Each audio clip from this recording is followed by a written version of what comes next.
To win in the big leagues, you've got to take on the champion. In 264 BC, Rome turned its might against the Mediterranean superpower of Carthage. The two enemies fought a series of wars called the Punic Wars for control of the Mediterranean Sea. They lasted off and on for about 100 years. The North African city of Carthage was immensely rich. It had grown from a Phoenician colony into a trading empire. Carthage had established colonies and trading points around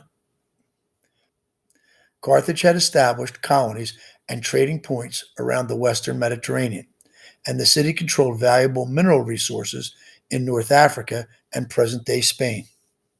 In time, Rome began to compete with Carthage for control of the sea. In 264 BC, the Romans and the Carthaginians clashed. The war that broke out lasted for 23 years. It was the first of three wars between Rome and Carthage that came to be known as the Punic Wars. Carthage's military strength lay in its navy, while Rome's lay in its army. At first, the Romans had no navy. They built their fleet to fight the Carthaginians. The Romans modeled their ships after a Carthaginian warship they found abandoned on a beach. Rome quickly built a fleet of 120 powerful warships that beat the Carthaginian navy in almost every battle.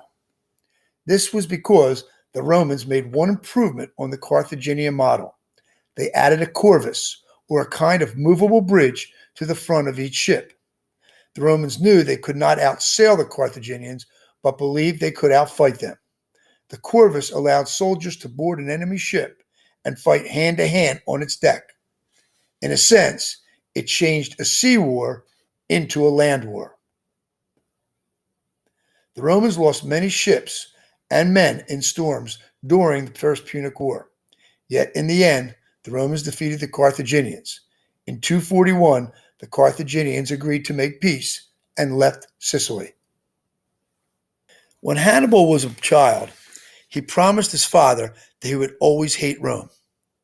When he became a Carthaginian general, he made good on that promise. In 218 BC, the Second Punic War began, and at that time the Carthaginians, led by General Hannibal Barca, attacked the Roman army by land from the north. Hannibal outsmarted the Romans. He led about 60,000 soldiers and a herd of war elephants out of Spain and across the Alps to invade the Italian peninsula by land. This astonishing action caught the Romans by surprise. Hannibal swiftly defeated the Roman army in battle after battle as he swept south toward Rome itself.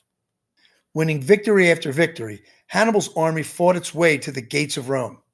When the Carthaginian army got to Rome, however, it did not have the heavy equipment needed to batter down the city's walls, and it could not get more supplies because the Roman navy controlled the sea. Unable to capture Rome, Hannibal and his troops roamed the countryside of southern Italy for 15 years. They raided and burned towns and destroyed crops. Then, in 2005 BC, the Roman general Scipio became leader of the Roman army. He invaded northern Africa in a plan he devised to draw Hannibal out of Italy. It worked. Hannibal left Italy to defend his homeland. At the Battle of Zama in 202 BC, Hannibal and Scipio faced each other in a desperate fight. They were both brilliant generals, but after a long and bloody battle, Hannibal was defeated. The Second Punic War ended, and Rome once again ruled the Mediterranean. Carthage agreed to pay Rome a huge sum of money, 10,000 talents for war damages. Its navy was limited to 10 ships, and to give up all its territories, including Spain. The Spanish resources of copper, gold, lead, and iron now belonged to the Romans. After the Second Punic War, Carthage focused on trade and began to grow very rich. This worried the Romans, who were still suspicious of their old enemy. The famous Roman statesman Cato the Elder visited Carthage and was alarmed by its wealth, which he believed would be used to fight Rome. Cato shared his fears with the Senate in a unique way. Whenever he spoke, whatever the subject, he always ended with the dramatic exclamation, "Carthago delenda est." Carthage must be destroyed. Roman leaders eventually ordered the city of Carthage to be abandoned. Bullied into a corner, Carthage declared war. After decades of conflict, Rome decided that only the total destruction of its old enemy would do. In 149 BC, Rome laid siege to Carthage, surrounding it and stopping its food supply. Roman soldiers battered the city with huge rocks hurled from catapults and then stormed its shattered walls.